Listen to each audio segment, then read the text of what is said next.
Welcome to Dodgers Dogs. Casey Porter joined by Austin Brubaker. And hey, Austin, I wanted to say to you, wow, what a job you did Monday night. Thank you so much.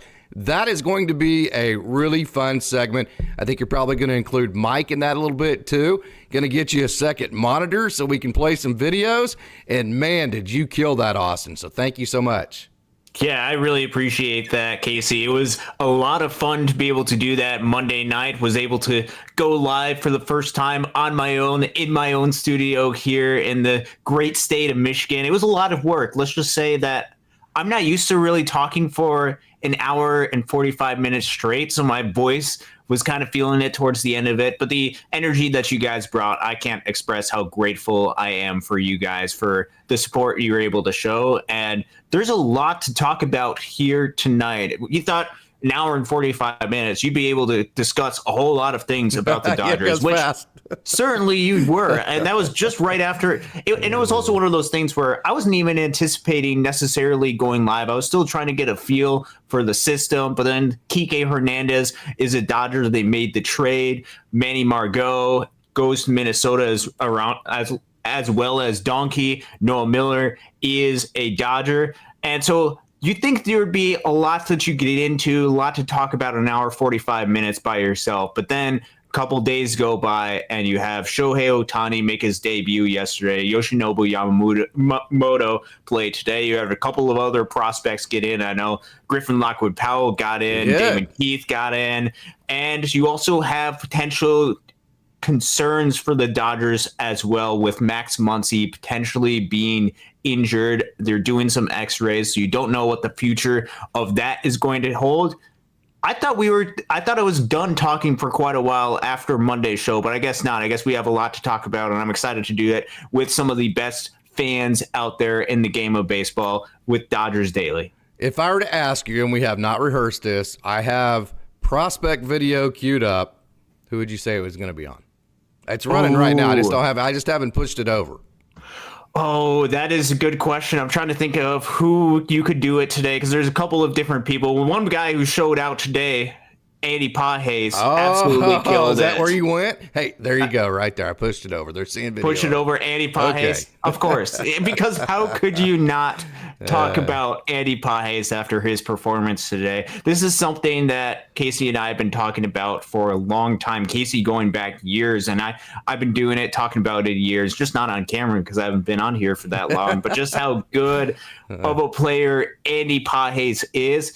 This is the player that I saw in 2021 when he came through Great Lakes. This is the dynamic type of player who plays a good outfield. You saw him with that sliding catch today. You saw the power that he had on display, that extra base power. Man, how good of a spring is he having? And some of the young prospect outfielders, how good of a spring are they having?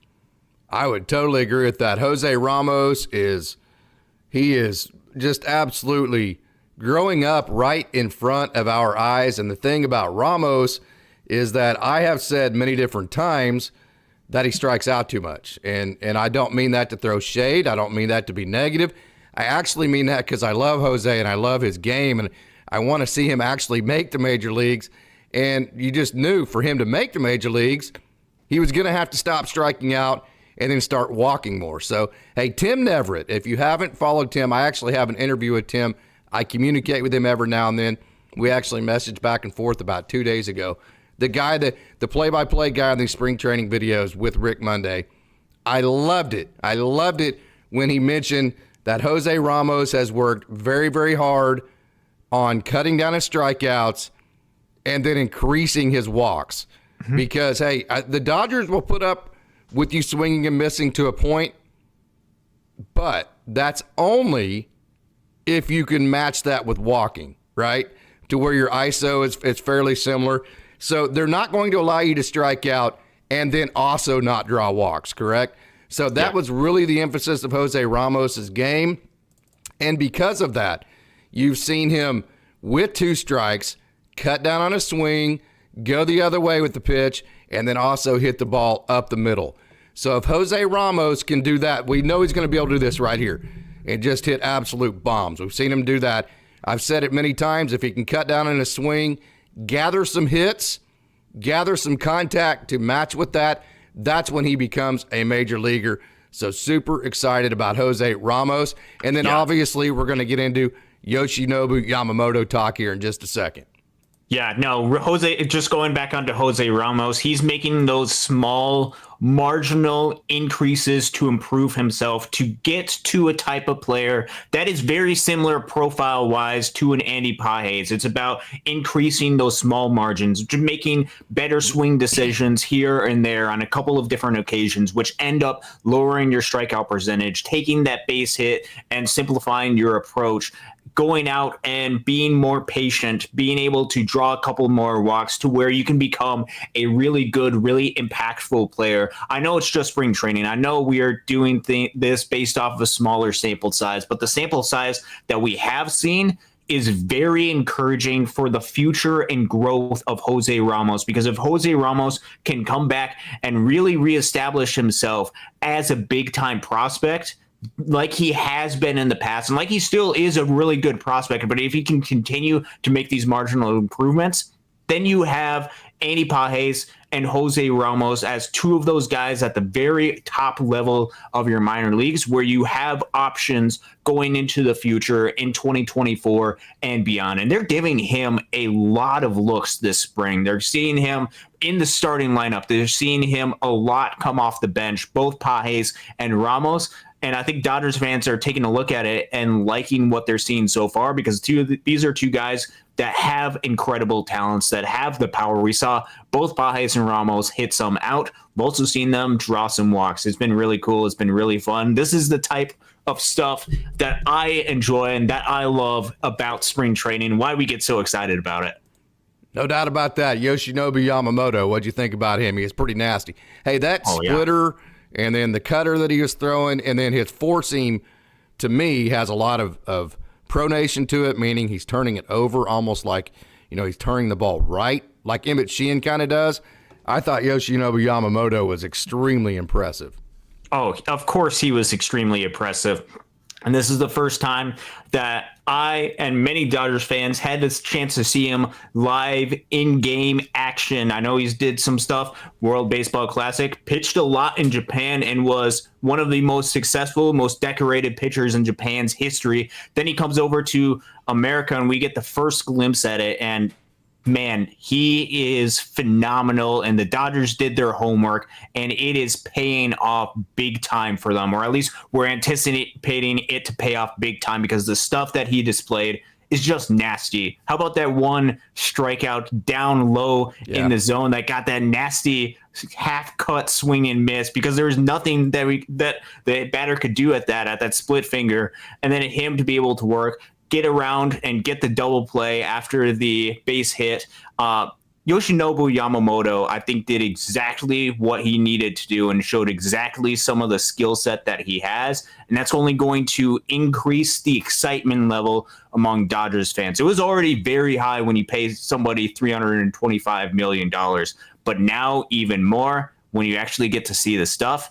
There's a reason why the Dodgers paid him, and why he was probably one of, if not the smartest pitcher to invest in as far as the big name pitchers on the market. The Dodgers made the right decision, and I'm excited to see him continue to grow and develop and just find even better ways to get major league hitters out. Still early, but his stuff is phenomenal. I would agree with that, and one of the things I think I was the most excited about was just the care factor. I mean, it was almost like he was nervous. He was giddy. He couldn't wait to get on the field. It was like you were watching almost a 10-year-old kid. You're playing a Saturday game where it's like, hey, Mom, hey, Dad, let's go. I got a baseball game to go to. Let's get. Yeah. There was that kind of just fun excitement to it.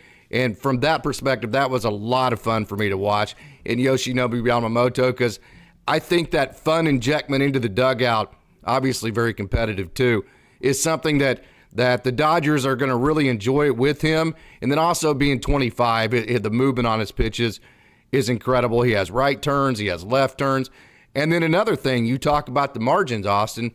I think one of the things about the margins with him that may go a little bit under the radar, but I think could be a big deal, is that he's going to hold runners. And that's a situation that the Dodgers have struggled with point blank. I mean, Will Smith's not terrible throwing down. He can pop it around 1.8, 1.9, 2.0 somewhere there, probably more consistently close to 2.0, which is about league average. I mean, he has an okay arm, but it's been the pitchers that haven't held runners. And I think the way that Yoshinobu Yamamoto is going to be quick to the plate, I think that's going to be a big margin for the Dodgers too. Yeah, it's all of those small things, from the making sure that you're holding the runners to just getting a little bit more break on that splitter to even, I think you made a really good point there about him being antsy to go out there, ready to play baseball. And I think that is something that's really important. The Dodgers have a lot of really good clubhouse type guys, and they've been really successful. They've helped lead this team to the postseason. Yoshinobu Yamamoto seems to be one of those guys that desperately wants to be there on the field in that moment. And I think he's one of those guys who really wants to take the ball and is ready to go. I'm sure there was some nerves and stuff coming over to pitch over in for the first time in America. But that desire, that want to go out there for those moments to compete at the biggest stage is something that you want to see. You want to see that drive, that hunger, because it hasn't shown up for the past couple of postseasons. I'm excited to see Yoshinobu Yamamoto's growth as he continues to progress here in America, here to progress in Major League Baseball. It's going to be exciting. He just showed a little bit of what he has. This is only a small taste.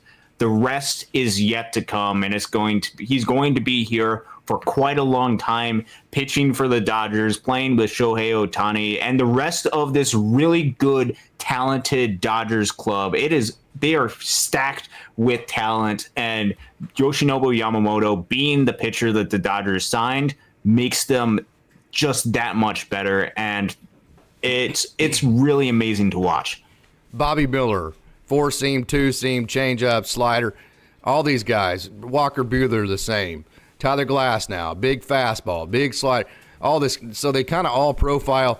Now they all have their all differences in the way they deliver the ball. Maybe the ball looks to a hitter, but they all profile the same. So I think too, just the uniqueness in the way that his ball looks, just from that perspective of things, is also going to provide a lot of value for the Dodgers. He's not the same as a lot of these guys that the Dodgers have even in their system. Yeah, it's not similar, or at least not the exact same as a lot of different pitchers that opposing hitters are going to have to go up, they're going to have to prepare for when they go up for the Dodgers. I think that's a really good point. They're going to be looking for these very similar characteristics. Well, if you throw a curveball in there and it's Yamamoto and you have to prepare a little bit different and quite a bit different than the rest of the guys, that just throws off your game plan just a little bit more. And I think the Dodgers really did a good job identifying a guy not only that has a ton of talent, maybe a little bit different than some of their other guys, some of the other repertoires that their pitchers have, which their other pitchers are incredible, and I think they're going to do a great job. Yamamoto is going to provide a little bit of a different look on the mound, and I think that's just going to make it even that much more difficult for hitters to go up against, and especially because they haven't seen him play at Major League Baseball. He's kind of going in here. He can show his stuff. The scouting report, I'm sure they have a little bit on Japan, but they haven't had that against big league hitters yet. I'm excited to see what he's able to do going forward. Austin, my Dodgers dogs have showed up. Little Vivian's over here to my right, and Big Barn is over here to my left. So, hey, if they come up on the screen, I'm not going to stop them because I love my babies. And if they want to come up on Daddy's lap, then I'm going to let them do that. How's that sound, right? You got it. It's the name of the show, right? Absolutely. Dodgers Dogs, of course. And that has to be a recognition of what happens on the show. So it's exciting to have you back here, Casey. I'm excited that I don't have to talk by myself for an hour and 45 minutes because that is quite a bit, but I'm excited to do that on Mondays going forward. Do you have any clue the amount of respect that shows me towards you that you just went on Dodgers Daily by yourself Monday? That's a pretty large sign of respect coming from me, Austin. Yeah, well it was one of those things where I couldn't let the Dodgers Daily fans down after the Dodgers made a trade and after they made a signing for Kike Hernandez. It was one of those things where, I'm kind of going back and forth. Do I really want to do it this week, or should we promote it throughout the week, or wait to do it? Nope, it is time to go on. So, but that's enough about Monday. Today is Wednesday, and we're excited to have the great crowd that we have joining us. I'm sure they're talking about quite a bit right now. They are, and we're going to get to the chat right now. We have just a wonderful lobby. It is Wednesday night in the big town, Austin, and we have nothing but greatness in our chat. What do I always say about our Dodgers dailies, Austin? They are not the biggest yet, but they are the best. Our Dodgers dogs are absolutely the best, and let's get to it. Joe Rampley, good evening. Says Hoese is raking. That's why I have him up here. Joe Rampley also says double Y, which is Yoshinobu Yamamoto looking like Cy Young. What a splitter that Yamamoto has. And hey, it is great to see Mike back here in the moderating here. Mike, welcome back. You did such a wonderful job running the Discord today. If you have not had a chance, go sign up for that Discord and get in on those game videos. I know they had live video going on. They had a wonderful chat going. So check out that Discord, and it's great Dodgers talk in there. So, hey, we have a lot to offer here, and Mike does a great job. So welcome back, Mike, and thank you so much. So, yeah, Joe, we just gave our thoughts on double Y. Matt Cord, good evening, Matt. Thank you so much for joining. Weirdness with the pitch clock violations coming out of the pen. Yeah, I have a little bit different I have an advantage on this. I have a little bit different perspective because I've been seeing the pitching clock at the AAA level for a while now. There is going to be some weirdness. At the beginning, there's going to be some guys that are resistant against it, and they're going to want to be mad about it and all that. They will adjust. And I really do think that as time goes on, like for instance, Austin, other than a couple of times where there were those couple of weird pitch clock violations, have you really noticed it other than that? I mean, has it been a big impact on the game? It has not really been a big impact. So I remember it really first coming into effect. I remember 2022, I believe, at the high A level. And I remember kind of at the beginning, it was very loosely. It was kind of just there, but it wasn't really enforced. And then when they started to enforce it, there was a couple of times where I was sitting out in the cold in Grand Rapids, Michigan for the West Michigan Whitecaps versus the Loons. It was 20 degrees outside. And I think it was Yorbit Vivas, who got run up on a called third strike, but there wasn't a pitch thrown. It was a pitch clock violation. And at that point, it was, okay, this is kind of ridiculous. What's going on with all these pitch clock rules? Throughout the course of the season, the players adjusted to where it became second nature, and I wasn't really there noticing the pitch clock because the guys had gotten used to it. I think there might have been a little bit of weird things that it had going on in spring training, maybe miss of communication. I don't know exactly what was going on during today.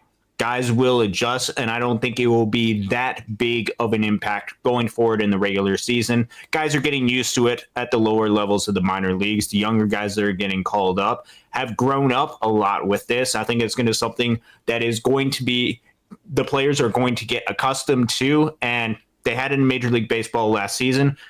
I have no issue with the pitch clock, really. I don't either. I've seen it, and I can just tell you, man, I won't say that it does speed the game up, but that's not the angle I want to look at this from. What it does is it quickens the pace, meaning the ball seems like it's always being thrown. There's always the next thing getting ready to happen, and there's just less downtime of watching a guy just stand there. Hey, we love baseball, Austin. I love baseball. I love it to death. I don't like watching a guy just stand there because he knows he can, because he doesn't have a specific amount of time that he has to throw the ball to home plate. Once you get used to seeing guys that it's almost like the shot clock in college basketball. They didn't used to have one, right? And then once they had one, of course, you didn't realize what you were missing beforehand, so you loved the game. But now if you went back to college basketball without a shot clock, people would be bored out of their minds when it was 38 to 36, right? Whereas 40 years ago, before they put that in, it was okay. You're going to have the exact same effect. Once people get used to the pitcher just pitching the ball, it's going to be a situation to where it's going to be hard to go back. So I love it. I think everybody else, as they get used to it and the pitchers get used to it, they're going to love it too. Hey, Joe Rampley, you both are doing a great job. Thank you so much, Joe. And I know you were very supportive of Austin Monday. Everybody here, let me say this too. It's not as easy as you think to go on somebody else's website like Austin did and try to hold up. We think we have a pretty high standard here, and go on there with all the new equipment and all the new stuff. Hey, we just learned it that day at lunch. And then go up and hold a standard that Austin believes should be a certain level, right? That's not as easy as it looks, Austin, and you made that look real easy. So I say that again to say all of you folks that reached out to Austin and showed him that just wonderful support that you showed him during the show, after the show, and all of that. I can't tell you, Austin can't tell you, we can't tell you how much that actually means. Yeah, no, it definitely really means a lot, all the support that you guys have and continue to show the show. It really does. It makes this show continue to be worth doing. And as much as we love doing this for the prospects and stuff, your comments really help with that too. No doubt about that. Hey, Mr. Classic says, Casey, you called Pa Hez. Good job. I would say that's probably more of Austin calling Pa Hez from there, because you got to see maybe one of the greatest single offensive seasons that anybody's had at the minor league level when he was at Great Lakes in 2021, right? Yeah, I say this quite a bit. If you haven't had the chance to watch it, go watch his game on September 12th, 2021 against the West Michigan Whitecaps. Just a little bit of context. The Loons were in a playoff race with about a week to go in the season. They were down 2 games. Cedar Rapids, who was 2 games ahead of them, had just lost the previous day. And so in that game, Andy Pages, not only did he take over the all-time Great Lakes Loons home run record, he also, in one of the most clutch moments I have ever seen and the loudest I have ever heard a Loons dugout before, perhaps maybe in comparison, the only one that would be in comparison would be when they actually won the East title this past season. One of the loudest moments was when Andy Pages came up to the bat with 2 runners on, down 2, final out, after there was already some beef between them and West Michigan.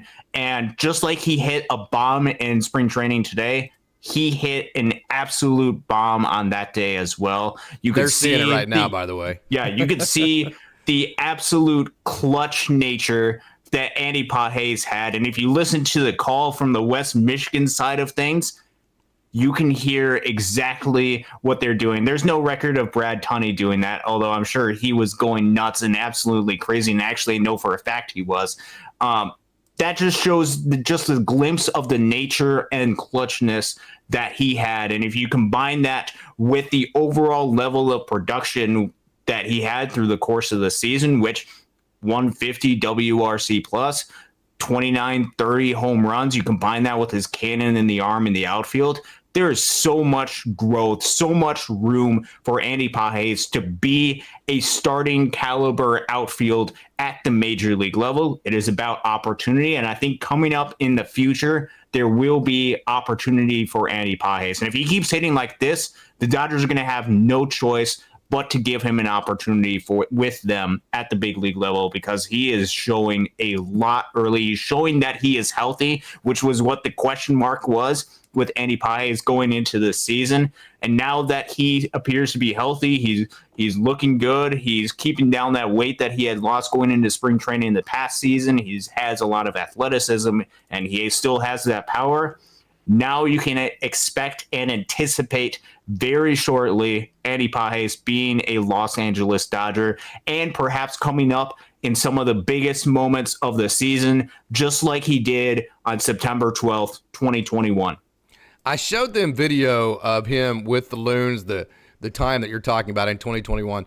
And then I just got through showing them video from last year. And I did that so that they could see the contrast between his body style, just how dramatic it is, and as far as how he has shaped his body.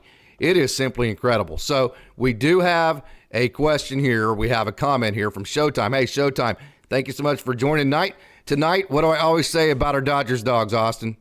Oh, they're not the biggest, but they're the best. We don't have the biggest crowd, but we have the absolute best baseball talk, no doubt about it. Pages should have Hayward's spot.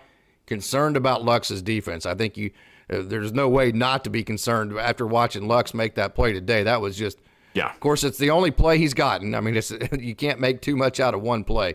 As much as I like Lux, I mean, even I'm looking at that like going, wow. I mean, that was ugly. That was bowling shoe ugly, right? So you have to be concerned about Lux. I don't think you can say anything other than that. Is it to the point now, though? Of course, Hayward had a good year last year. How soon do you really actually start considering having Andy Pages replace somebody like Jason Hayward? So this is a really good question. I think this actually brings us up into a potential other unknown coming out of this game. So Jason Hayward was not signed to this team to not play or not have any type of role on this team, at least early. He was signed to a 1 year, $8 million contract. He's got a lot of leadership. A lot of the guys in the clubhouse love what Jason Hayward is able to provide. So I think at least to the start, at least a good couple of months into the season, he's going to have every opportunity to play a lot, to hopefully go up primarily against right-handed pitching where he performs the best, where he can put himself into the best matchups that he can, just like what they did last year. And he was a good, solid, productive hitter. The question going forward, and obviously Lux did not perform well on the one play he was hit to. You need to see better than that. Otherwise, it very well becomes a question of what do you do at shortstop, and do you need to go out and get a Willy Adames? Coming out of today's game, as good as Yamamoto is, and as good as Andy Pages and some of this other stuff are, the potential biggest story coming out of this game that we don't quite know, what is the health of Max Muncy after he was hit by pitch during the game today? He's going to at least miss the next couple of days, depending on what happens with the x-rays that are going down tomorrow. That is leading to some questions about we have in the chat no broken bone for Muncy. That's coming from Mr. Good. Classic, yeah. And if I'm assuming that you are accurate in that, in which case this doesn't, then you assume that he might take a little bit to heal, but he should be ready to go fairly soon, ready for opening day. But these are the types of situations that will come up through the course of the season, and that very well could come up, whether it could be an injury here or there. And that's when there could be an opportunity. I think first, or at least early in the season, you could see that come from a Miguel Vargas. But if Andy Pages keeps showing us what he can do, you have positional versatility with Kike Hernandez and Chris Taylor to where they can play a lot of the infield, and that can open up a spot for a guy to have a fourth outfielder type spot like an Andy Pages could fill. So I think there's going to be potentially opportunities. It might have to do with injury, because right now I'm still projecting the main 13 now instead of Margot with Kike to be up there, because I don't really see anybody else that they would move around to decide between. Andy Pages is going to make that conversation very difficult, and that is a good problem to have. It certainly is, and we're looking at video here of Jason Hayward, and that platoon there, first of all, the Dodgers are going to give Hayward, I would imagine, at least till July. I mean, I just can't imagine any situation to where it's anything remotely fast as far as just the way that they operate, man. I mean, they like guys like Jason Hayward in those types of positions. And then also, let me play a little bit of contrarian. With Andy Pages right now, you mentioned being the fourth outfielder. I'm not sure, of course, here's where I'm coming at it from this perspective. So let me give you the context of the perspective I'm coming from first before I actually get into the meat of the potatoes of what I'm saying, right? I think Andy Pages is the starting right fielder for the Dodgers of the future. I think as of right now, things, like I always say, things are fluid, they can change, this and that. But as of right now, Andy Pages is the future right fielder for the Dodgers. Do you have any problem with that statement, Austin? I have zero problem with that statement. So I want Andy Pages to continue developing as much as he possibly can. I'm not exactly sure being the fourth outfielder at the major league level right now and getting inconsistent at bats is actually going to allow him to develop the way that he needs to continue to develop to be the everyday starting outfielder starting next year or even in August of this year. So even if you think Andy Pages is the starting right fielder in August this year, I don't think making him the fourth outfielder at this point and giving him sporadic at-bats is as good for him as just sending him back down to AAA Oklahoma City. Keep in mind, guys, he got hurt on his very first at bat in AAA Oklahoma City. He has no AAA experience. So I think sending him back down, let him see those 30-year-old veterans that pitch in AAA that have 200 major league innings. They're all over the place in the PCL. Let him see that. Let him keep developing. Evaluate Jason Heyward at the point that Jason Heyward, in your mind, is not the right fielder. That's when you go strike on Andy Pages. That's the path I would take with him. Yeah, and I think that's incredibly well thought out, because you want to make sure that Andy Pages is getting consistent at-bats, ready every day type of at-bats. And if that's not going to come at the major league level, maybe that's not best for his development to only see pitching 2 times a week. I don't think that is great for Andy Pages, and I don't think that would lead him to becoming the best type of player that he can be. I still think that he should get some at-bats at the major league level, but if you're going to call him up at the major league level and play him for a couple of weeks, have him be playing every single day and see how he can adapt. So at least you have a little bit of an answer of him going forward as an outfielder, similar to how I'm still want Gavin Lux to at least get some reps at the shortstop position right now, because I want an answer. Can Gavin Lux be that type of shortstop going forward for the Dodgers? If the answer very clearly is no, at least you have an answer, and then you don't have to waste your time around in 2025, assuming that or having questions about him being the shortstop.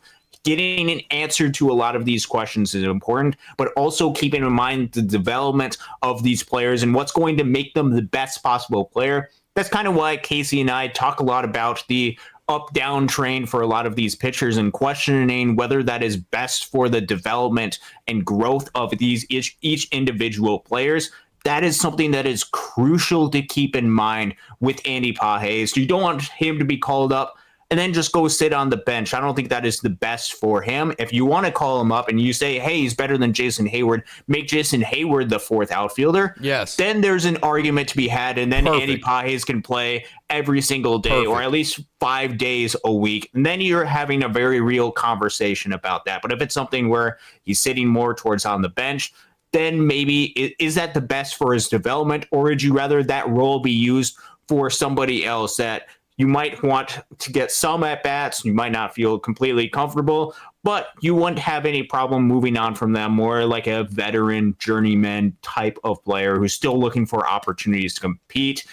I want Andy Pages to get the most at-bats, the most reps that he can, because I want him to be ready to go in 2025 at the very latest to become a Dodgers. Or August. And if Jason Heyward does not perform to the level, you have a great backup plan that can fill in there, play every single day, and it has shown up in big-time moments. I know it's minor league baseball. Those are the moments that he's been given. I think those moments will translate, though, to big-time moments for the Dodgers. Andy Pages is just hey, man, he has every tool. Now that he's lost the weight, he can play all 3 outfield positions. Could not be more excited about him. I don't know how you could be any more excited about the way that he's showing out. Him and Jose Ramos. Hey, and I've got to get to the guy, okay? And let's get to the chat here. We'll talk about this guy here in just a second. Hey, Daryl Jackson, good evening, Daryl. What do I always say about our Dodgers dogs? Oh, they're the best. They are the best. Daryl Jackson, I'm enjoying watching Andy Pages and Jose Ramos this spring. Let me add one more guy to that. And actually the guy that is leading the organization right now in RBIs. You know who that is? Who is that? That is my man, Wardo, Ryan Ward. Let me get some video up on him. Let's play him. Ryan Ward. And not only is he leading the organization in RBI so far in spring training, he also has come up with 2 massive hits. Saturday, he had the bases clearing double. Yesterday, I believe it was yesterday, all these games start running together. Yesterday, he had an RBI single, I think, to tie the game, something like that. Don't quote me on that. Like I said, spring training, I really don't even know what the score is half the time. I'm watching the game because it's all about everything but that. But, hey, Ryan Ward is a guy that in a lot of ways is performing every bit as good as Jose Ramos, every bit as good as Andy Pages, and in some ways even better whenever you just look at just overall hit tool and gathering hits. Does that make sense?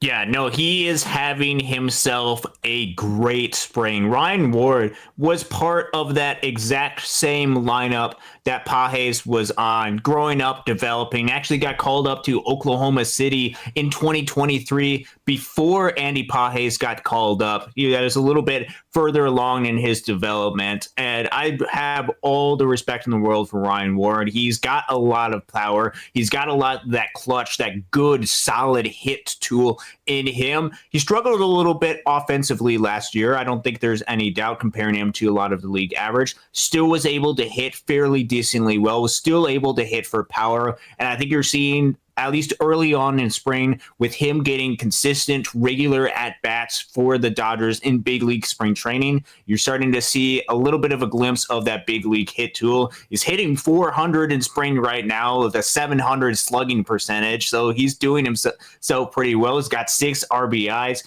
He's doing a lot of little things, good, smart things, and then he's coming up in those big clutch moments. And I know for a lot of Dodgers fans, it's just a spring training game. But when you get those base runners on the game on Saturday, the energy is hyped up a little bit. And then you see Wardo come through with the game tied to clear the bases, to tie the game, or put them up 3 runs, 7-4 at that point. Game ended in the tie.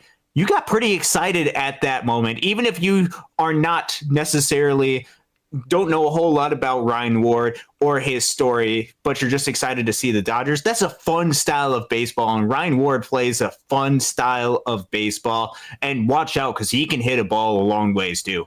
I think where Ryan Ward falls behind Jose Ramos and Andy Pages at this point is, one, he's left-handed, and you already have Hayward, you have all these left-handed swings, right? So the Dodgers were specifically looking for a right-handed stick. And two, when you look at the arm strengths of Andy Pages and Jose Ramos is way more rangy as far as the type of outfielder he is, better athlete, and all of that. So when you look at the hit tools, I honestly think that just overall, Ryan Ward has a little bit better hit tool out of all 3 of them. Keep in mind, just 2 years ago before he got hurt, I believe he broke his foot in August, he was hitting .286, and he was leading the entire organization in home runs. So when you think of like Andy Pages and Jose Ramos, one of the things you think about as far as their offensive profile is that they hit a lot of home runs, right?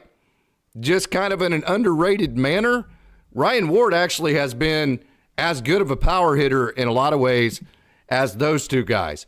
And he also has been able to do it at times, being able to have a higher average. Now, last year wasn't one of those. Not going to sugarcoat it. He did not have his best year in AAA baseball last year.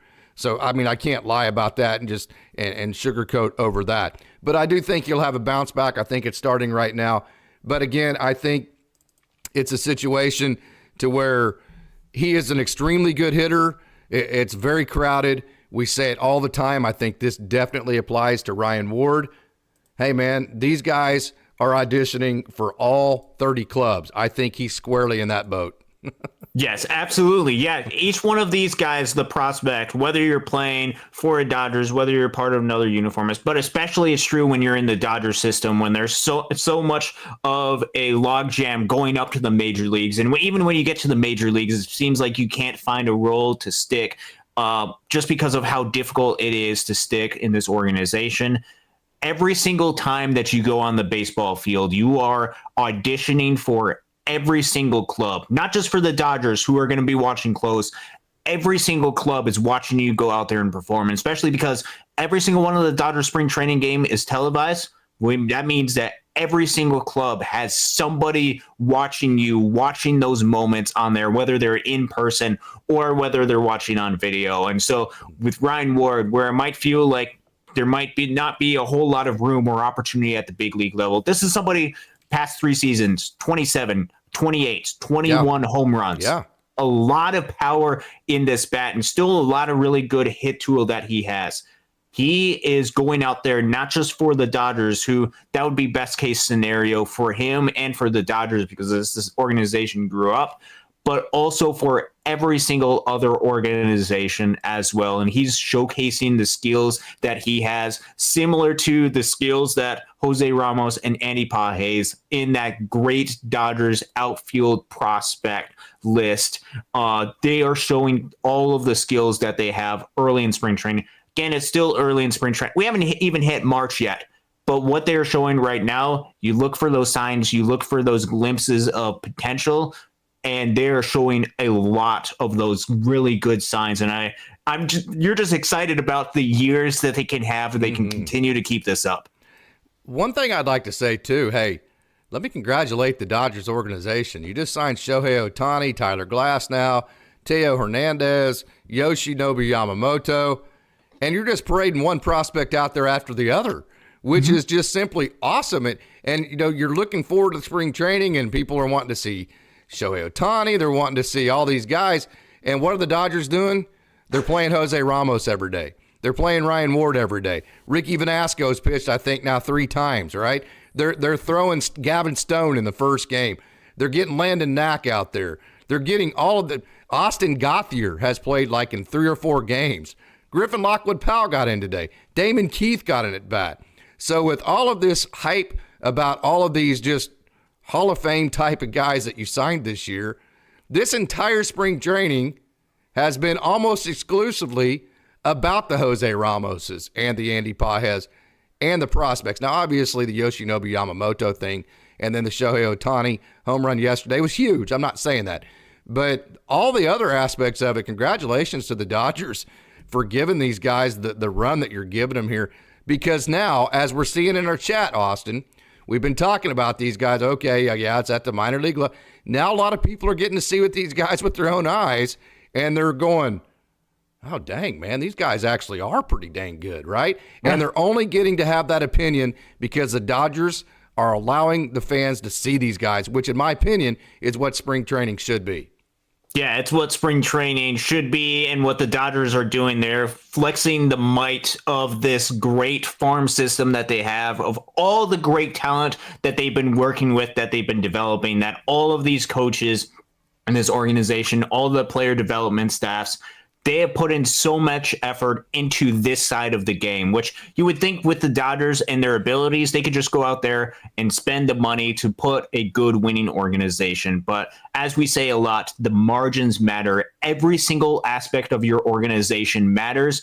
And all of this hard work is paying off by seeing a lot of these guys come up and really start to showcase and perform. I know a lot of other organizations, they call up a lot of these younger guys, but to see the guys that the Dodgers are calling up, the team that spent $1 billion in the offseason, to see all of these good, talented guys. And then you see some of the guys come out even when there's just a one out type of situation. Yeah. Man, Ben Harris has been striking everybody out that he's been showing up there. Michael Hobbs came into the day. Hobbsy came in, and I know fans will just talk about the mustache that he has, which it is epic, but his stuff, I'm telling you, if you haven't had a chance to watch Michael Hobbs in his breaking ball, go ahead and watch that, especially I typically had watched it from the third base dugout, or which typically was the dugout that the Loons were by. That thing drops off a cliff, and it is nasty. And there's a reason why he pitched in a lot of big game moments last season. And you're seeing a glimpse of some of these arms come up, as well as some of the prospects. You had mentioned Austin Gauthier. He had a couple of hits today. Walked a couple of times. I think only striking out once so far this spring training. Starting to see the skill set that he has and the potential growth, especially with them bringing back a Kike Hernandez. And you know how much the Dodgers value positional versatility. Austin Gauthier provides that positional versatility by playing second, short, third, left field. He played some right field as well. Those are a lot of positions that those guys can have, those guys have played before. So that creates a lot of options that the Dodgers can have. And at worst case scenario, or at least I guess best case scenario, I should say, you have too many of these guys, and then you have to figure out how to do right by them and how to get them the opportunities. And then you can go after trade packages, and then you can go get guys like a Tanner Scott who might be able to help this bullpen. If there happens to be and hopefully there's not any type of injury, you can use some of these guys to go out and help the big league club and win the World Series in 2024. But I think Dodgers fans are starting to watch these guys and really starting to like how these guys play. And this is something that Casey and you guys just get a small glimpse of on a nightly basis throughout the minor league season, the type and style of play that these guys play with at the minor league level. I highly, highly encourage you guys to take some time, watch all of the Dodgers games, but take some time to watch some of these minor league games as well and watch these guys grow and develop, because it is a lot of fun and they are worth watching as well.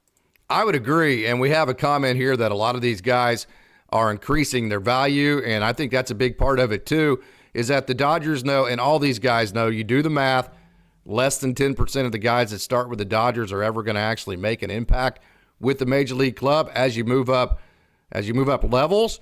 And so the Dodgers know that they have a lot of guys that if they can increase their trade value, then they can go get a Tanner Scott, somebody like that. And so I think it's big too that all these other clubs are getting a good look at these guys against all the other teams. And at least what you're seeing is the Dodgers have only lost one game. This organization is so deep, they could put out 10 to 15 teams that could win spring training games. I think you're starting to see that as far as every position. By the way, even there is hope on the other side of the equation when these guys moved on. You'll like this, Casey. I don't know if you had a chance to see this, but during one of Eddie's Leonard, who's having a really good spring for Detroit, he had a base hit for Detroit. Guess who the Rays were interviewing during that? They were interviewing Johnny DeLuca, and he was talking about how he was running track in high school while Eddie's Leonard hit a base hit up the middle to center field. And that's stuff that we've been talking about for a long time, to see these guys continue to do well, even outside of this organization. That just shows the level of depth. And when you have that level of depth, that allows you to get the pieces that you need to win a World Series, which is the ultimate goal for the Dodgers. And it also creates opportunities for these other guys who might not have a role, a position for the Dodgers because of how talented they are, to get opportunities elsewhere as well. So a lot of really cool stuff happening in spring training. Show says, I know we're not big on prospect lists, but I'd go DePaula 1, rushing 2, Stone 3, Pages 4, Hurt 5, Knack 6, Jackson Ferris 7, Cartaya 8, Lorenzo 9, River Ryan 10. I can say that all of those guys are definitely deserving to be in the top 10. I'm not going to give any sort of opinion as far as the order, just because I've interacted with some of these guys, but all of those guys, incredible talents that a lot of them, Stone, Hurt, Knack, you're going to see get some opportunities at the big league level coming up this season. I'm excited to see what they're able to do. Then I'm also excited to see the growth of some of these catchers as well, for rushing to get up to Tulsa and to make that journey at the hardest increase in level from high A to double A for Cartaya, to see how he bounces back. All of those guys, incredibly talented, and definitely a lot of really good names on that list. 100%. And it is just exciting for Dodgers fans to get to see these young guys. You know, you're getting to see Ohtani, you're getting to see Yamamoto, you're getting to see Freddie Freeman and all the stars, but it's fun to get to see these guys too. Hey, Daryl Jackson. Actually, let's get to Mr. Classic first. Good evening, Mr. Classic. Thank you so much for joining Wednesday night in the Big Town on Dodgers Dogs. If you haven't done so yet, hit that like button, leave a comment, tell all your friends about Dodgers Daily, and become a subscriber. Hey, Mr. Classic says Stone and Pages has moved up for him. Yeah, absolutely. Stone didn't control the slider quite as well as he'd like. Yeah. So I think that's probably one thing that you were going to want to look for, but it is spring training. But I think other than that, Stone has looked good, and I'm not quite sure I've seen him throw very many cutters. So, I think Stone's looked pretty good to this point. Yeah, he's looked pretty good. I don't think his outing the 2-inning outing that he had yesterday, I don't think he had complete control of a lot of his pitches. It seemed like a lot of them were kind of drifting down. But I think still what he's able to show. Yeah. Yes, exactly. And I still think that he's shown a lot this spring. I think you're going to continue to see him grow. Last year was a huge learning curve, and he had to learn how to adapt and how to get to a point where he could get those swings and misses on that changeup, which has been on display in spring training. You can't rely exclusively on that pitch at the big league level. Not saying that he was doing that at the minor leagues, but he had to make a little bit of a correction course, and I think he has made that correction course. There's the one he pulled right there. Sorry about that. They just saw him pull that slider. There you go. Yeah, I think he's going to continue to make these adjustments. Spring training is still a work in progress. You can't judge anybody completely based off of an outing or two, but from what we've seen so far, it has been encouraging. And I believe, what was it, Andy Pages that he has mentioned? Of course, we've seen and talked about how good he has been in this spring training. Now, if you want to know why guys like Charlie Huff, that if you asked him about Gavin Stone, why they are just so high on him, watch this changeup right here. Whoop. Golly, that's a pitch. Wow, that's a pitch. That's the one he threw in his last outing for his first out. That is just wicked. Now, I get it. It's got to be in the zone. He pulled the slider, the pitch before that. I'm not saying any of that. He's got to do a better job, I think, with this slider getting into the zone. Kind of like Michael Grove. That slider was the difference for Michael Grove because it gave him that in the cutter. It gave him the pitch to get in the zone that wouldn't get ambushed to get him ahead in the count. So, man, that changeup he threw right there is just absolutely dirty. And then we have a comment, River Ryan can't wait. I have had reports that the Dodgers have mentioned that, let me get some River Ryan video going here, and then we can be watching him pitch, that they have shut him down similar they did Bobby Miller, probably throwing on the backfields, getting loose, because he threw 104 innings last year. Yeah, it could very much be that. I'm not exactly sure. I have no inside information about anything going on with River Ryan. I have read that from reputable sources. Once I saw that on our chat, or it's a comment the other night, I looked it up. I have seen that actually printed by reputable sources. I can't remember which one, so I think at this point, now again, things can change. I think that's the plan at this point. Yeah, so is the plan more to keep and kind of make sure that he's getting the appropriate amount of innings, make sure that they're keeping his arm healthy? From what you've been able to hear, is that kind of more of the idea for River Ryan right now, or not entirely sure? So he came over to the Dodgers as a two-way player, right? And, I mean, he hadn't pitched a whole lot in his life. I know he was a two-way player at UMC Pembroke, but 104 innings, I think I'm right on the dot with 104 is what he threw last year. That's a bunch.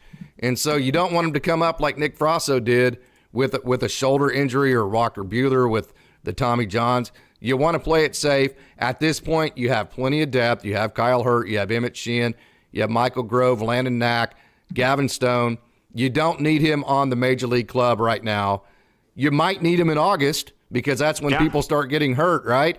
So you want to maximize his positioning to be available in August. I think that's probably the reasoning there, just looking at the amount of innings that he's never thrown that amount of innings or anything close to that.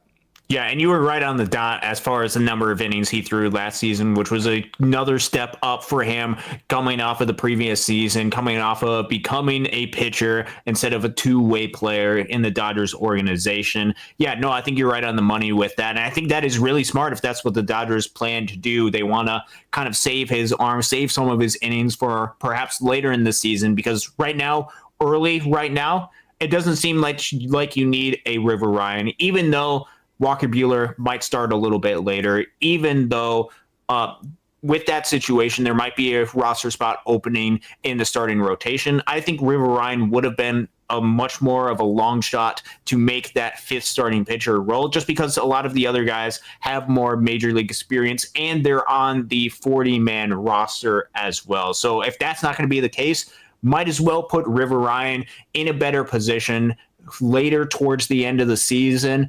Have him throw the amount of innings that you want, but have them be an optimal time to where, man, if you need to call up a River Ryan because you're dealing with some injuries, you feel comfortable and you don't feel like you're running up into a wall with innings limit that the Dodgers certainly want to protect the great arm that is River Ryan. They don't want to run into that limit. I'm still super excited, and I think Dodgers fans are, about River Ryan, about his stuff, because they got an absolute steal from San Diego in that trade.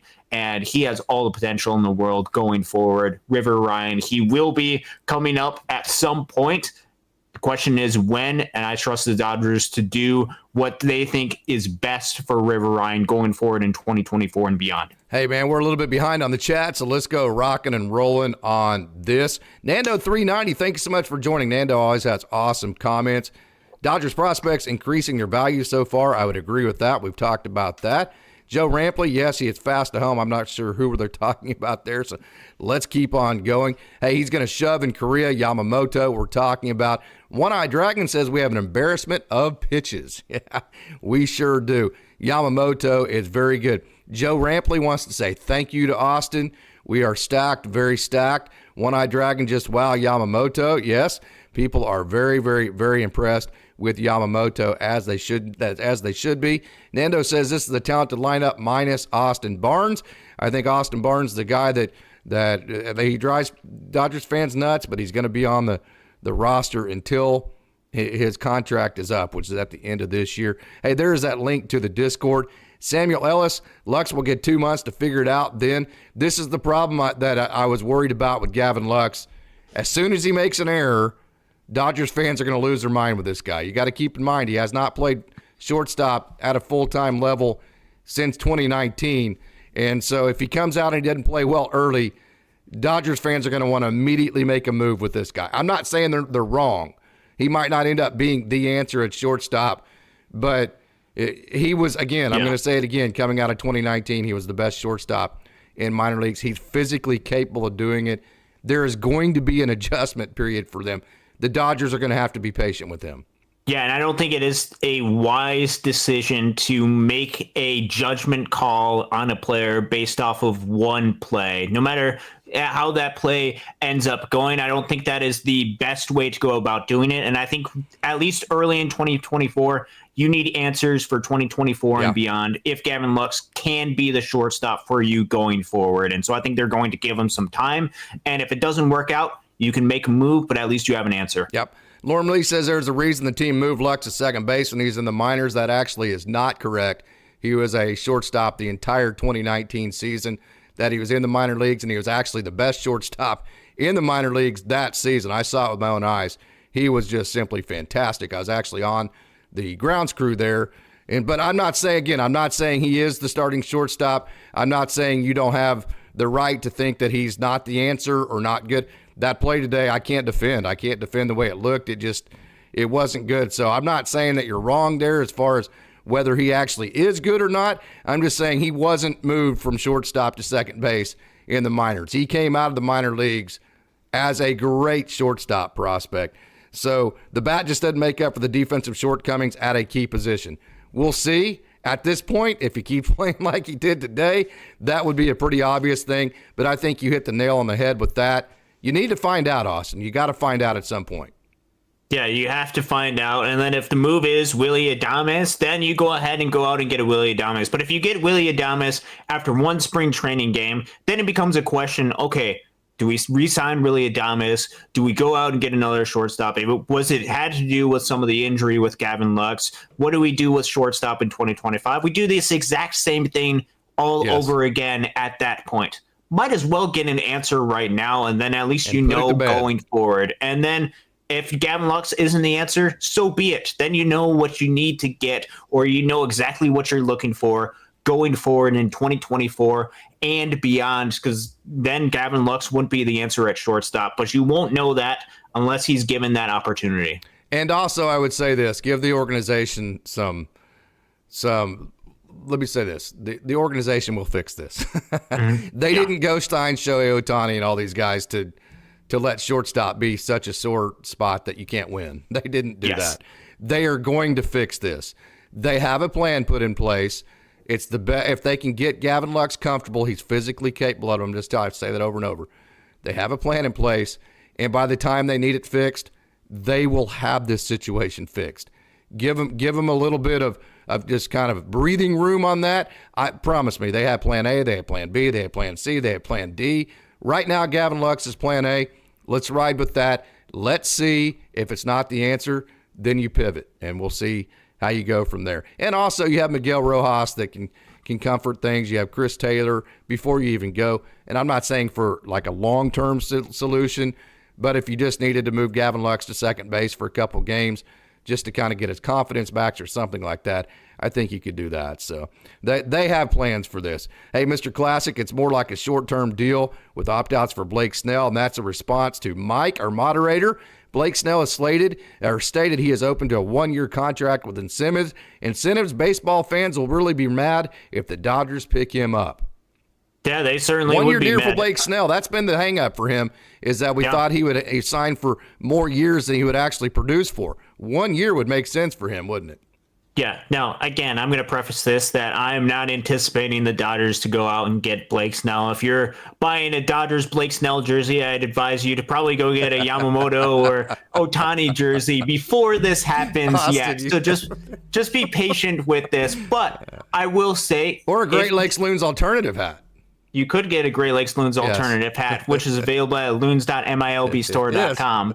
But Blake Snell, the reason why I didn't want to go after Blake Snell, there's a lot of concerns about the underlying numbers, about him going forward, predicting how he's going to do in the future. 2-time Cy Young Award winner, yet with a lot of the underlying metrics, I don't know how he's going to be a couple of years down the road, 4, 5, 6, 7 years, to where if you sign him to a long-term deal, similar to a Yoshinobu Yamamoto, which I know they wouldn't have given Blake Snell 12 years, but maybe if you sign him to a 6, 7, 8-year deal, I think it looks really ugly towards the end of that. But if you sign him and you're somehow able to get him on a 1, 2, maybe 3-year deal, then that becomes, okay, you're getting a really good, talented starting pitcher, a Cy Young Award winner, off of a Cy Young Award winning year, to where you don't have to worry about the long-term concerns, which are the biggest concerns with Blake Snell. Or maybe the only concern. That is the concern with Blake Snell, and he's a lefty, to where maybe it becomes a possibility. Again, I'm going to preface this. Don't buy your Blake Snell Dodgers jersey quite yet. Be patient, but I expect Blake Snell to go elsewhere. But if that is the case, then that becomes something of you're already spending way over the luxury tax. What's a little bit more? Yeah, I agree. Hey, we have a comment here that Austin did a great job from Craig, and also from Tommy Price that Austin is big stuff. Hey, they like you, man. I appreciate that. I know talent when I see it, right? That's the old coach in me. I saw the talent and I ran with it, right? Oh, we had a phone call in Fort Wayne. That's the first time we ever talked, and that was right before Justin Robleski pitched. And I was getting some video for Casey, and then things just kind of sprung forward from there. I'm extremely blessed and grateful to be in this position. Hey, Mr. Classic says the Snell deal is more like a short-term deal with opt-outs for him. Normally says Hoese is having a solid spring. Good to see. Boy, that is good to see. Let me get you some video up on Cody Hoese. This is a guy that was a first-round draft pick in 2019. He was a guy that just simply has not gotten his offense going, and part of that was the fact that he did hurt his oblique in 2021 and just really never got comfortable or anything like that afterwards. And then in 2022, he started to get hot, and then he broke his foot. And then he came back, he started to get hot again, and then he hurt his leg, or I can't remember exactly what injury it was. So it was just stop and start. So there's been so many stops and starts for Cody Hoese. Finally, we saw, I know you mentioned this last time we talked about him, I think a couple of shows ago, Austin. Last year, guess what he was the entire year? What was he? He was healthy, right? Mm-hmm. And then what did he start doing at the end of last year? He started to perform a little bit. He started to perform like the first-round draft pick he was in 2019 out of Tulane, and that's because he got on the field long enough to get comfortable to show what he's capable of. Now, I'm not trying to sit here and tell you that Cody Hoese is going to end up being a great offensive player. I can't tell you that. I would be lying to you. You Dodgers dogs are the best crowd out there. I got to be real with you. I don't mean to be throwing shade when I say that.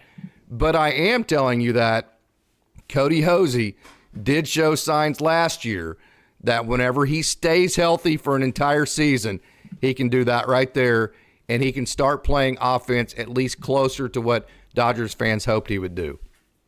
Yeah, and you saw that during the second half of last season. He started to hit just a little bit better, just a little bit closer to league average with 93 WRC+. He started to walk a little bit more, cut down a little bit more of the strikeouts. And with the elite defense that Cody Hoese has, man, you root for this guy, a guy who's been battling injuries, who's been down, and people have given up on him as a prospect wise. I'm not saying not completely unjustified because of the level of performance that he has. He's still going out there. He's still fighting. He's still competing. And that is great to see. It's great to see him do that in a fair role where he is healthy to do that, and he gets a healthy shot to be able to fight for his dream, to be able to fight for a big league career. And if Cody Hoese can reemerge himself even to a small degree of the level of prospect that he was once accustomed to, that's just going to help the Dodgers even more. And I'm excited to see what he's able to do full healthy. He's having a good spring.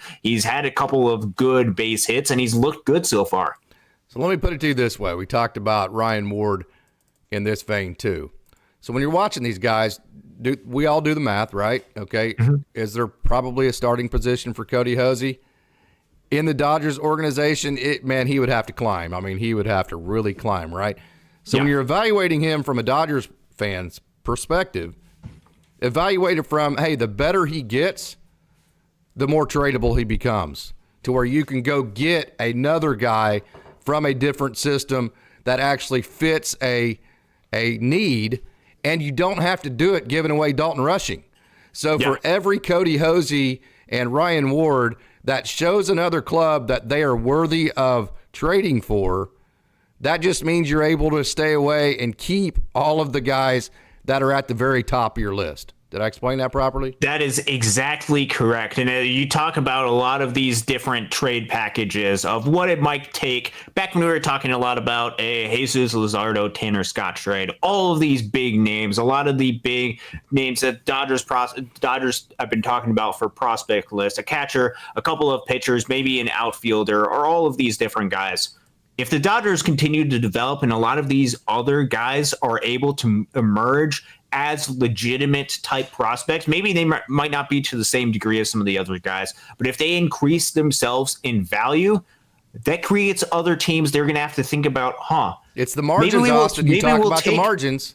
Yeah, maybe we'll go ahead and want to take a look at a Cody Hoese or Ryan Ward. Again, they still have to do a little bit more to prove themselves to get to this point. But the Dodgers fans should be rooting for these guys with everything so that they can become the type of players, so you can position your organization in the best possible position it can be, to where at the trade deadline, you can go out and build a super team, and you're not having to give away every single one of the guys and the prospects in the organization. So you can build a dynasty type of roster to where you're competing for World Series every single year. That is the type of team that the Dodgers want, and that is only possible if these guys at the lower levels of the minor leagues have success and they start to turn into something to where you could move some of these guys. Having a lot of talent and a lot of guys being successful is the problem that the Dodgers want to see. 100%. So, hey, we're having a great show. We just have a tremendous lobby. Mr. Classic said Yankees for sure jumping and calling Scott Boras for Snell. Hey, Mr. Classic, on my God Paez even goes low for a home run. Yeah, this is really, really good. Andy Paez, I went over. If you haven't seen the hot take that I did on him, broke down that swing, how he 45 degrees is, it's called a negative bat angle at about a 45-degree angle, which allows him to get the ball in the air without having to lift his hands. That right there, that combination is why he's able to get the ball in the air without striking out at 30%, like some other guys have to do when they have to lift to get the ball in the air. One-Eye Dragon says, go Ohtani and the other Dodgers. Mr. Classic says Hayward's bat will not be enough. That very well could be the case. He had a good year last year, but sometimes lightning doesn't strike twice, right? Mm-hmm. Yep, and that's why you have more talent coming up. That's why you have backup plans. And Andy Paez, I think he is in their plans for 2025 as their first option, but he can also doesn't mean that he's not a second option in 2024. Yeah. One-Eye Dragon says, can we use a designated fielder? That's funny. Hey, Matt Gord says, I want the hottest bat in there right now. I don't care who it is. Spring training's fine, but when you start games, if you take a guy like Jason Hayward that doesn't have minor league options, you can't just send him down for an Andy Paez, because at that point then you'd have to DFA him and then you lose him and you don't have the ability to bring him back. So if you take a guy like Jason Hayward and you replace him with Andy Pages, you are releasing him from the organization. So for the guys, that's why the Dodgers have held on to Alex Vesia and Matt Gage and guys like that over Yency Almonte and Victor Gonzalez, because they can send them up and down. So that's going to be the problem with Andy Pages early, is that I think if you could send Andy Pages and switch him and Jason Hayward out and send Jason Hayward to Oklahoma City and flip them back and forth, I think the organization would probably do that at least a little bit, but you can't do that with Hayward because he doesn't have any minor league options. Yeah, you have to be willing to give up on some players at the big league level and be willing to never see them on the Dodgers, at least in 2024 again, because they might get opportunities at other organizations. You'd have to designate them for assignment. If that is your call and you say, Andy Pages is too good and I'm willing to go through the struggles, I'm willing to go through some of the down times that minor league players and guys that get called up will have, then that it becomes a conversation where, okay, is it worth calling up Andy Pages and releasing Jason Hayward? That is the conversation that you need to have. But I don't expect them, especially after they signed him to a contract for $8 million, to give up on Jason Hayward right now. I think it's going to have to take some other circumstances for Andy Pages to get called up, at least early in the season. I think they'll try to find some sort of way, if he continues with this success, to get him the lineup, but that is down the road right now. Yeah, Norm Lee says Pages has to show he can make consistent contact and take walks and not just sell out for the power. He does that, he will force his way on the 26. I got good news for you. Andy Pages is actually one of the best power prospects in the minor leagues at drawing walks. And he's also one of the best at not striking out. Let me give you some numbers here. Walk rate in Double-A last year, 17.6. That's big time, Austin. In High A with Great Lakes, the level below Double-A, 14.3. In rookie ball, 17.6. So you're talking about a guy that has approached a 20% walk rate. And then last year in Double-A, while he was posting almost an 8, well, if you round up, an 18% walk rate, his strikeout rate was only 22.5. 22.5 for a guy like Andy Pages that gets the ball in the air as much as he does and pulls the ball is not good. That's actually back in order. So he wants to go out there instead of perhaps taking a few walks, which I'm sure now that pitchers are starting to see, okay, this guy, if I throw him a fastball down the middle, he's going to take me yard every single time. I might have to be careful about him. He might be looking right now, at least early in spring, to just try to get his swing back, to try to get a feel for everything after he spent so much time on the injured list, so much time being away from the game. I think you could see that a little bit to where he might be a little bit more aggressive. We've seen him strike out a couple of times. That is why you have to take all of this in spring training into a little bit of context. That's why you have to take minor league levels at times into context and try to think through them as a player. What might they be going through? What might they be working on? Right now, Andy Pages, I think, is just working to try to get his swing back. And right now, it's clicking, and it's fun to watch. It is. Hey, we have a great crowd. We're going to get through this chat before we get out of here. So, hey, thank you so much, everybody, for joining. Deuce says that Andy Pages is blocked right now by T.O. and Taylor and Hayward. That is absolutely correct, and none of those guys have minor league options. And that's why Andy Pages will start at the AAA level, and that's why we said probably August at the earliest. Yeah, it's going to take a while for him to get an opportunity to come up unless there is some type of injury, which you have to mention. You never root for it, but that is what might present an opportunity for him. I think early in the season, maybe they lean a little bit more Miguel Vargas just because Andy Pages hasn't seen more than one game at AAA level. But I think as he gets more reps, as he gets more at-bats, pretty soon you're going to see him called up, and it's going to be exciting. I would agree. And the question is here by Deuce, what do they do when Lux shows his arm won't play at shortstop? Do you move Mookie back to right field? I think the first thing they would do in the short time is they would play Miguel Rojas at shortstop. I think Chris Taylor would work in there. They would do that for the short term until they figured out what the long-term plan would be. The most obvious would be Willy Adames. We have some comments in here, like from Norm. I kind of agree with Norm on the no on Adames, another high swing and miss type of guy. I just don't think adding another guy to the lineup that swings and misses a lot is a real great long-term solution for this. Rojas is solid defensively. I would push him for Kim, who would also be an ideal number 2 hitter, and move Ohtani to 3 and Freeman at cleanup. So I think the short-term plan would be Rojas and Taylor until you could figure out the long-term plan. Yeah, Willy Adames would be a great defensive replacement for Gavin Lux. There's no doubt about that. He has proven and he has shown with the outs above average, with defensive runs above replacement, defensive above saves, I should say. With all of these numbers defensively, Willy Adames plays a really good style of baseball. It's some of those questions offensively as far as what type of player that you want on this team. He does strike out quite a bit, which you don't know if you want to add that to the mix. If it becomes apparent that Gavin Lux is not the answer at shortstop, the Dodgers will do their homework and they'll find a way to go about attacking it going forward. They do have in-house options that can fill in the short term, but then going into later into closer to the trade deadline, closer to June, July, however much time they want to give Gavin Lux, they will find an answer and they will have a plan, because with the amount of money that they're spending on this team, they are expecting excellence. They are expecting the best, which is why they've spent so much money. That's why they've invested so heavily in this team. They're sick and tired of losing, and they're going to do whatever they can to try to make this the best team possible. If Gavin Lux is the answer at shortstop, that would be amazing, because that means that is one less thing that you have to worry about. But right now, there is cause for concern. The Dodgers will address this eventually if needed. We're going to go about 5 or 10 more minutes to get through all this chat. We've had a wonderful crowd tonight. Denard, hey, you got us a super chat from Denard, Austin. Denard says, hey, Austin, great job on Monday. I would agree with that. Matt Cord, I would agree with Matt here, too. I don't think Mookie wants to play right field at all. I totally agree with that. Mr. Classic, honestly, I'm not sure what the difference between J-Hay and Joey Gallo is. They all have gold gloves. Joey just hit a tad below J-Hay.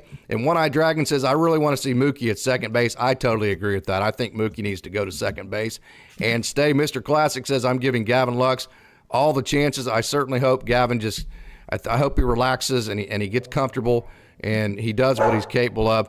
Deuce says, is Lux's bat good enough to force Mookie to move off a second base? We've had that discussion. That's a very interesting discussion. It's one that's full of just a lot of interesting conversations. Miguel Vargas starting to look like a bust. He is struggling. I got to say, Austin, Miguel Vargas is flat struggling. Yeah, he's struggling a little bit. Again, you have to take it into context. It is early in spring training, but he's I agree, but he just doesn't look good. I mean, it's one thing to say, hey, you're not worried about results. You're not worried about this and that. But, I mean, it's another just to say the guy, he just doesn't look good. He doesn't look right. He doesn't look comfortable. He doesn't look strong. He doesn't look like any of that right now.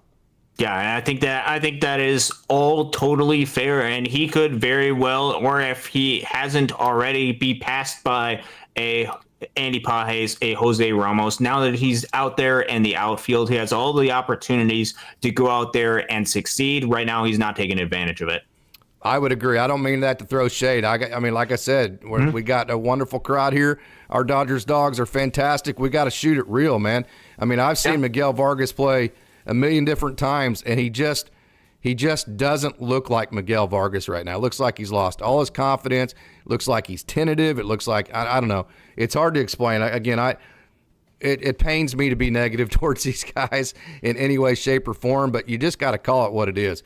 That's the page I'm on. Am I too negative there, Austin? I don't think you're completely too negative. That's because of the expectations that we have from Miguel Vargas, and that's the type of player that we know he can be. And right now, he's not living up to that type of player, and we wish him the best. We want him to be able to succeed. Yep. Hey, Daryl says Ryan Ward's looking like a guy that can contribute. He's doing well this spring. I agree with that. The problem with Ryan Ward and Ramos both, neither one of them are on the 40-man, so somebody has to get DFA'd to even get them on just the 40-man. That's not even talking about the 26. So Ramos and Ward and Drew Avens, they have a way longer path than Andy Pages does. There's no doubt about that. Roy Estrada says Ramos, Pages deserve spots. Put Teoscar in right field and put Pages in left. We don't wait on these guys. Ramos can platoon with Outman. Outman looks like a sophomore slump creeping in. Yeah, Outman didn't look very good with his at-bats today. I would put Pages in right because I think Pages has the best arm of anybody in the system. Yeah, and I think you talk to people within its organization, I think they would tell you that Pages would profile best as a right fielder. Hey, we have a comment that is Joe Kelly actually better than Ricky Vanasco or Kyle Hurt? Let's get over to Vanasco. I think I've talked about him a million times. I love this guy. I've talked about how good he is. I've talked about how good Kyle Hurt is. Joe Kelly has been, there's two Joe Kellys. There's Joe Kelly, and then there's the Joe Kelly when he's playing for the Dodgers, right? The Joe Kelly for the Dodgers is as now when he's healthy. The problem with him is he hadn't been able to stay healthy. But the healthy Joe Kelly with the Dodgers has been simply fantastic. Having said that, Kyle Hurt, Ricky Vanasco was awesome again today. Those guys are really, really good. So what are your thoughts on Vanasco? Yeah, both Vanasco and Kyle Hurt, especially with what we were able to see with Vanasco, they're pushing. And there's a reason why the Dodgers signed Ricky Vanasco to that contract. There's a reason why they have stuck with him onto this 40-man roster, even though there might have been calls from Dodgers fans who don't know who Ricky Vanasco is to perhaps DFA him in certain situations. He is really good. He is really talented. Dodgers fans are really having a chance to see him on display for the first time. Right now, Joe Kelly obviously has the upper hand. He has the major league contract. He has the established relationship with the big league club. He's going to have to go out there and perform. He's going to have to be dominant against right-handed hitters, something he was really good at last season. Today, struggled a little bit. Ball was hit pretty hard.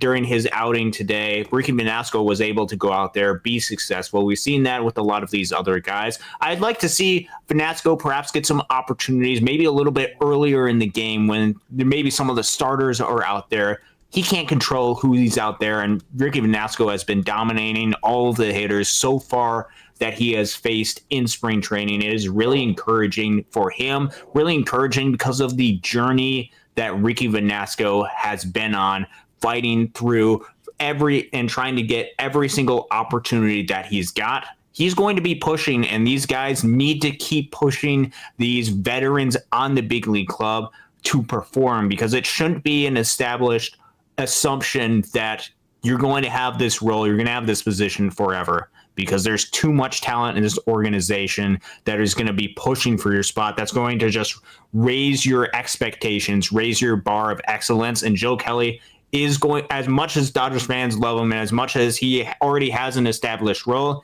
he's going to have to perform because there's guys coming up behind him that are pushing for a spot. I've got 35 spring training games. Would that be correct, Austin? For so far this year? No, but total. Is that how many they play? So I don't know exactly how much. Yeah. It's around 30-ish, 28 to 30, 35. Let's say like 35, that, give or take, right? Yeah. Okay, Jose Ramos needs more seasoning in AAA. That's what Gordon says. Hey, Daniel Hudson looked really good, too. I think both Daniel Hudson and Blake Trinan, I think they both looked really good. And don't forget, Blake Trinan can really close. He's a guy that when they're both healthy, they're very good. Cole says it's safe to say the prospects are carrying the team in spring. Yeah, they're doing a really good job. Hey, Daryl says Landon Knack deserves a spot. Yeah, he did a really good job in his one outing. Mr. Classic, all MLB scouts are there 100%. So who's getting traded? Stone, Vargas, and who? I think we'll have to wait and see before we say that, what needs actually come up, whether it's a shortstop or an outfielder or whatever it may be. Hey, Mr. Classic says he likes Swaggerty, still needs to work on his fielding, though. Matt Cord, that was, let's see, One-Eye Dragon. We have, let's see, let's get down to some more. Got to see DePaula. Somebody wants to see DePaula. We'll get to him on the next one. Andy Pyatt's future is opening day. Maybe Jason Hayward, fourth outfielder. And Matt Cord says, we are so good we can afford the kids coming up and taking their lumps. I would agree with that. I would love to see that. I think everybody knows that, but I don't think you're going to see that. Hey, Mr. Classic says, I agree with Austin. And see, the thing is, Miguel Vargas already had his chance last season. Yeah, I would say, though, that he did it with a broken hand, and he just kind of got off to a bad start for that. I would say that he probably needs a second chance. He's getting it right now, and he needs to take advantage of it, point blank. Hey, Daniel Magana, thank you so much for joining. Where has Sheehan and Cartaya been on the block? I actually don't have answers to that. Do you know anything about that, Austin? Yeah, I don't know a whole lot about it, about either Sheehan or Cartaya. I don't have any word official or anything that I've really seen to definitively say that I would trust that or have any really sort of idea about it. So I'm not entirely sure. Yeah, Chuck Huddleston, this is a good comment. I hope Vargas isn't getting into his own head already. He seems like he might be starting to press. Some success now might go a long ways. That is exactly right. That is 100% correct. Yeah, it'd be great for him to be able to have a little bit of success to kind of rebuild that confidence that Miguel Vargas flashed through his journey in the minor leagues all the way up to his debut last season, or at least his full-time appointment at the major league club last season. I'd love to see that version of Miguel Vargas back because it is in there somewhere. Hey, Roy says, Casey, I played shortstop when you're out with an injury or any kind of downtime. It takes time to get your lateral movement and hands where it needs to be. Anticipation is a big part of the position. Yeah, that's part of the Dodgers fans just need to be patient enough with Gavin Lux to at least give him the full run that he needs to prove whether he can or can't do it, right? Yeah, no, that's absolutely correct. Too many 40-man roster spots taken by injured pitchers rehabbing from TJ surgery forced the Yankees straight. Yeah, we're talking about that. That's part of the conversation. The Dodgers like to have journeymen over at their prospects. So, hey, I think that's going to take us down to the end of our chat today. It has been a great show tonight. I can't thank everybody who joined this show enough. Austin, I know this was on short notice for you. So, hey, thank you so much, everybody, for joining. Final thoughts for you, Austin. Yeah, it's been a fun last couple of days going there and watching spring training baseball on TV, to see the Dodgers in action, to see the exciting faces. For me, it's really excited to see a lot of the prospects get opportunities, from the Juan Murillo going in there and throwing 100 to the Michael Hobbsy getting out there, getting opportunities. Oh, did Murillo hit 100? I don't know if he actually hit 100. I just know that he can hit 100, and he throws that just electricity. I don't know. I haven't seen the actual StatCast data on him yet, but no, all of these guys, to see them go out there to compete, to see baseball back, there is nothing better than this. It is super exciting, and to do it with the Dodgers Daily fans, to be able to work through this journey, through the expectations that the Dodgers have. Now you need to see results, and we're starting to see some really good baseball. I know the Dodgers lost today, and Dodgers don't normally lose. This is the first spring training loss, but they have played a lot of really good baseball. There's been a lot of really good excitement. It's really fun. You guys are just awesome. That's all I can say. And my Dodgers dogs are ready for their daddy to take them on a walk. So it is time to get out of here, right? And hey, again, thank you so much for everybody to join in. It has been just an awesome show. And until next time, which will be Friday evening, go Dodgers.